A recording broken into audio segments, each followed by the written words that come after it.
Welcome to the In My Opinion show with Ronald, Barrington, Robinson, and friends, seen on the internet 24 hours a day. We have a wonderful program in store for our viewing audience today. Our special guests, which are always special guests, and co-hosts. We have Mr. Henry Hatter. Hi, Ron. Hi, Henry. Jackie. Hi. Hi, Jackie Williams. Hello, everyone. And welcome to all our millions of viewers again worldwide. How do we as a society contain these lone wolves that murder innocent people either by gun violence using automatic rifles to kill? It seems to be recently an epidemic, but it's not recent because this has been going on since the 1700s. If people would look on the internet, all right, and do your history in terms of mass killings, it's not only in the United States, but it's around the world. But all we're getting so far, it seems to be in our national news, is what goes on here in America. There's been mass killings in Canada and Russia and China, a number of different places, okay? But the bottom line is, I think the question is, how can we stop that? The answer to me, as far as I'm concerned, is we can't. We just have to be more visible, okay, and inquisitive. We don't need teachers carrying guns in the classroom, because the classroom is to teach these children, all right? We don't need teachers, strapped down like, Wild West stuff, okay? And they probably some of them will probably be the first ones to run out the classroom, okay? And when I was in school, the only authority figure that any of us were scared of was the principal, and that was enough for me, because I got my butt paddled a couple times. Okay, should have learned the first time, but I guess I was hard-headed, as they say. But the thing is I think we're going too far when we're talking about arming the teachers.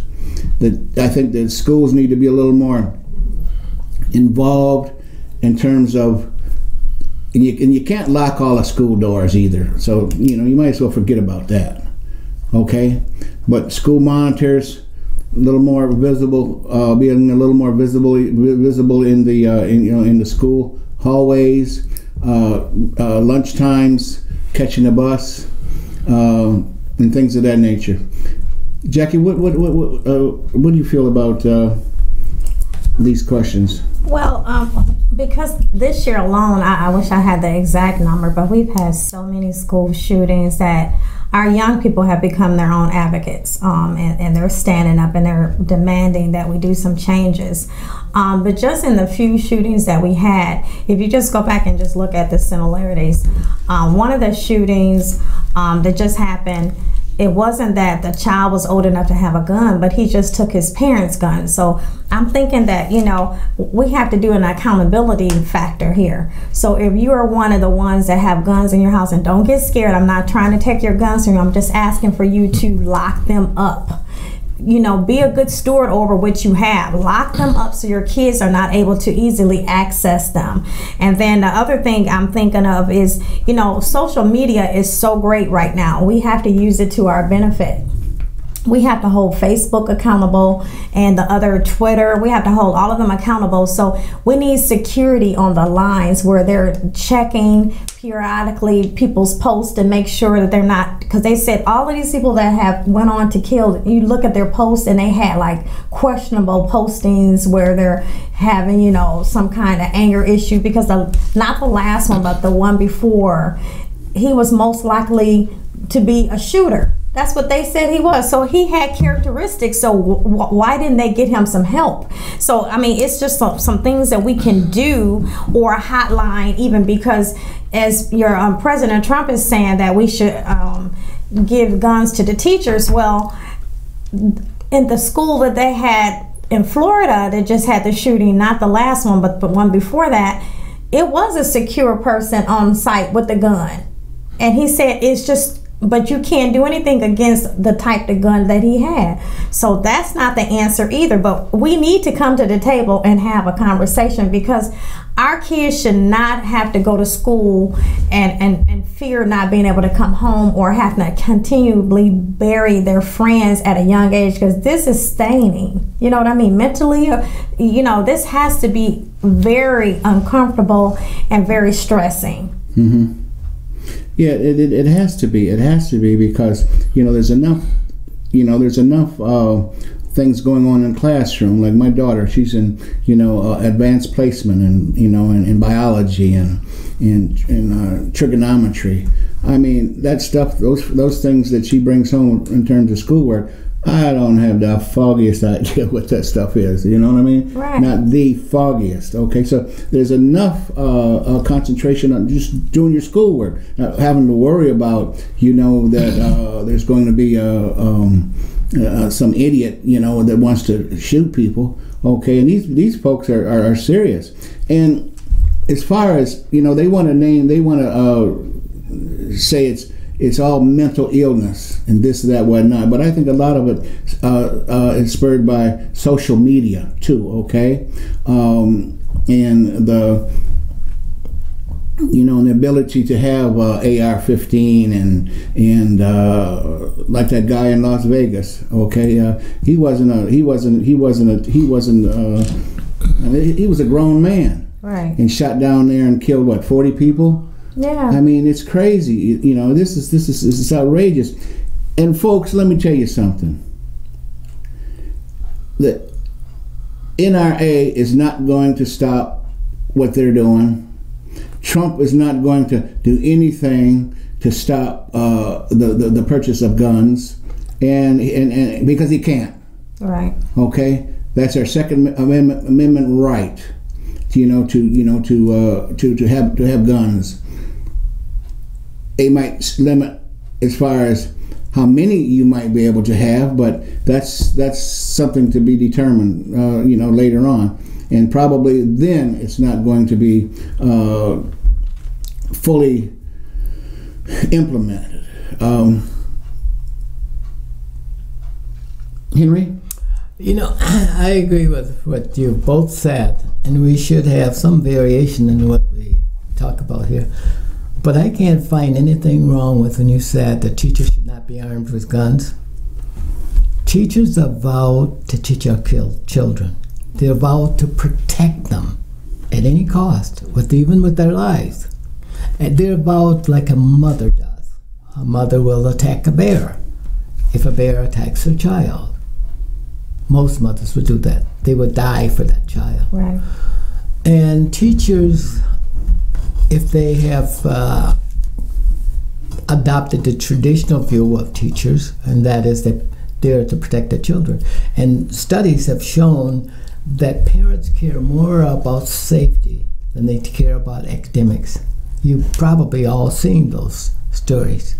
Mm-hmm. And in this case, I believe that just waiting around already, there's a shooter in the classroom already, and his victim is there. We're just waiting for the time component to happen. It may happen in any school. Any child could be either the shooter or the victim, depending on the circumstance, who has a gun. And what I see is that we are dealing with gun shootings as episodes. We have not taken the time to study. Why do kids kill other kids? This has not always been the pattern. Right. They've been since then. But everybody's putting together a law over here, a law here, a philosophy there, and a philosophy there. And teachers are running with that. They're putting this stuff into writing, and now it becomes the authoritative way of looking at this. And none of that stuff may be right. Right. We have not taken the time. We have not put aside the money. We have not. We have not authorized anybody to go out and conduct this study. Take 5 years, 3 years, or whatever it takes, and do exactly what they did in 1982 with A Nation in Risk, when the Americans take a look at the school system. What was wrong with them? Why were kids not performing well? Why were we dropping in academics? And why did kids seem to lose their passion for school? And why we had so many kids that didn't graduate? That's been going on. That's been developing for a while. We have not done that. So what we're dealing with are episodes, and we are guiding this whole discussion and reaction by just in a piecemeal way. We don't know whether we're going to make the system better because we don't know where we're going. We don't know how to react to it, and we don't know how we'll react if it's an SRO, security officer, goes into a classroom and shoots some kid, the wrong one, and then all hell breaks loose. And not only with that one kid's parents, that one community, but the whole nation. You put it in disarray. You have to get it right the first time. Right. And until we have a study, and I went to a revenue sharing conference just last week, less than 10 days ago, and we had to go to the Capitol and talk about two things. We talked about revenue sharing for the school aid budget, and safety, school safety. And after everybody had talked, and finally I said something. Well, I said pretty much what I just said. That I think that we have not studied why kids kill each other. We don't know. We're just reacting to episodes. We're flying blindly. And kids may be hurt as a result of not knowing what to do next. We don't know if we had a racial incident, some SRO shot a black child accidentally. Look at the havoc. And we need to spend some money. Betsy and take some did time. some type of what did Betsy DeVos? I know she was supposed to have some type of she was putting together some type of task force, but I don't think to the definition of what you were saying, but she was supposed to put some type of task force together, but her task force was basically putting armed people and getting them credits and all that kind of stuff. That didn't go anywhere. But would that not be her position that she should, because that's what they asked her when she went to Congress the other day, what are your steps in eliminating all these shootings? What are you doing as, the Secretary of Education to see what we can do about these school shootings to ensure that our children are safe? And I think she didn't have an answer. No, she wouldn't. This is a cultural thing. We've never seen it before. All of us have freedom of speech. We can choose and pick the things that we choose to believe in. We don't think together. The Bible and all of its texts used to hold us together. But that's all released now. And the right of the individual is paramount. And nobody wants their rights violated, and so on and so forth. So we can't think together. Somehow we don't have the capacity to bring ideas together in the right interest for people. I think fear is what's stopping a lot of the conversation because people get misinformation. Yeah. And so what they're thinking is the first thing they say is, they want to take my guns away. Yeah. We don't want to take your guns away, but I will address a gun situation overseas. What is it?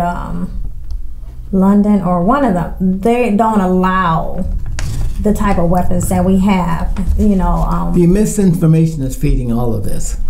And so this is far more complex than what we think. But they ban all of those type of weapons, where like the ones that do the rounds. I don't know what you call them, semi-automatic or whatever. They ban all of those, and they haven't had M15s. Yep, they haven't had a major killing, a mass killing since they've done. Yeah. So we, like you said, gathering the right information, what's working for somebody else. I mean, we need to look at that. What's working for other people? Can their kids go to school without having to do a active shooter drill now? When we were in school, you just had the fire drill. It used to be that only racial issues kind of separated us. Now you got gender issues. Yeah. Now you got economic issues. If you don't earn 90% of a base wage, you are now departmentalized and characterized as poor, and kids don't want to be called poor. That's one thing you should not do. If you want to get shot in the foot, call a kid poor, no matter what color he is. And so we have all of these kind of issues to deal with, and we're not prepared to deal with them at least in this decade. There's nothing rising. Well, it seems like counseling is like one of the major, because like the one fella from Florida, I'm going back to Florida, because his mother had just died from cancer. So, a lot of times, I know in the Black community, we think that, counseling is not for us, but it is for us. It is for us. Really. It's to get rid of that dysfunctional stuff that we've been doing for years that haven't been addressed. So counseling is for Black people as well as everybody else, and we need to seek counseling. If your child is acting out and he has anger issues, you need to seek counseling before it escalates out of control. And it's okay, he's not going to be, stereotyped that he has a problem. He is seeking, that means that he's going to be healthy one day, because you're seeking help, and that's healthy. That's healthy. And you see, and the other thing is that we don't, and I know this is not a popular subject, and I try to I limit how much I talk about it. But it used to be that religion, as quiet as kept, restrained us. It used to be that religious, at least for boys and girls, you don't do certain things because it's wrong or right. Because I know I was impacted by that. And I'm sure that, Ron, you were, and maybe you were too. But we don't have that now. We push aside religion, so we don't have any restraints. We just go out and do what we want to do. And the government, we dare the government to become Big Brother, because you're going to step on somebody's toes and somebody's going to get mad. All of that stuff might sound like voodoo. No, I don't. But it did do a lot of good. It did. And I tell people all the time, if it wasn't broke, why are we fixing it? When we were in school, we respected our teachers. I don't care how big Miss Drake was, she was a small lady, but we respected her, and she wasn't very tall, but you better know we didn't want her upset with us, because we were taught to respect our teachers, and this is a piece that we're missing. We don't have the respect level, we don't have the parent support, we don't have a healthy home life. So we got all these issues that we don't want to deal with. But in order for us to get to the root of the problem, we're going to have to go back and figure out where we went wrong. When the government stepped in and said you can't discipline your children, and then the parents just gave up, they were just like, well, then you take care of them. So now kids can just do whatever they want to do. They're getting expelled in kindergarten now. Now, it's not likely that an author or a person in public service will come out and call to reinstitute religion. That would be a very popular thing. We will completely break down as a society before that happens. Oh yeah. Yeah. But we were founded on it. But we're so wildy and unwilling to listen to anything that we can't see, taste, or hear, control. Or control. As far as the gun shooting goes, we'll have to figure out how. We have to do a study, and someone will have to come out and recommend something that's based on years of weighing and sifting evidence. And I'm wondering the copycat, because the last shooter, I was watching the interview, and the last shooter, he was singing. Another one bites the dust. So it was like a notch in his belt. You know what I mean? So he was singing and he was laughing as he was gunning them down. So I go back to like you said, the root cause. When did we become so desensitized to human stuff? Well, I'll give you just a quick brief view of what I think. When we made a video game, I know this is not popular with my friends, but it is what it is. What is it? Grand Theft Auto. where on a video game you taught them how to solicit prostitution and to shoot at the police and to take. When you're instilling these things, even in a video games, some people can't disconnect from characters, you know. And so they said they even have a video game now of high school shootings. Did you hear about that? I think I might have heard it. Yeah, they have something where they're doing like a video high school shoot. This is what I'm talking about. This is totally unacceptable. But if you don't call it out, silence is agreement. When you don't say anything, you're in agreement with what's going on. This is my last comment. I hope I make it effectively. But there are people who are concerned about what we do, what we're doing in this community and this nation to white boys. Did you see the article? No. Yeah. That you're displacing them. Guess who most of the shooters are? White boys. So there are people that are concerned, and this is something that I can't say that's bona fide. I'm not an authority on it, but I did hear that we are creating young white men as the enemy. They're no longer valuable. They don't find a reflection in themselves that they once did. They're now looking at things from a different perspective, perhaps the way blacks looked at things. I don't know, but it's something that needs to be studied. Yeah, because like you said, that's a common denominator. I mean, you know, you go through, you find the common denominator. The common denominator is even in the movie shooting where he dressed up like the Joker, white male. And what did they do? He went inside of there dressed up like the Joker. They thought he was participating in the, you know, the dress up for the show premiere, and he shoots all these people. So, I mean, like I said, the copycat thing where he's singing Another One Bites the Dust and he's just laughing while he's shooting people down and killing them. I just think that we have somewhere lost. You know, did somebody hurt you so bad where you're just numb to hurt, and so you want everybody to feel like you? So these conversations need to happen, not after another shooting, but they need to be happening right now. Exactly. And I hope that people don't look at us as talking about this as a racist thing.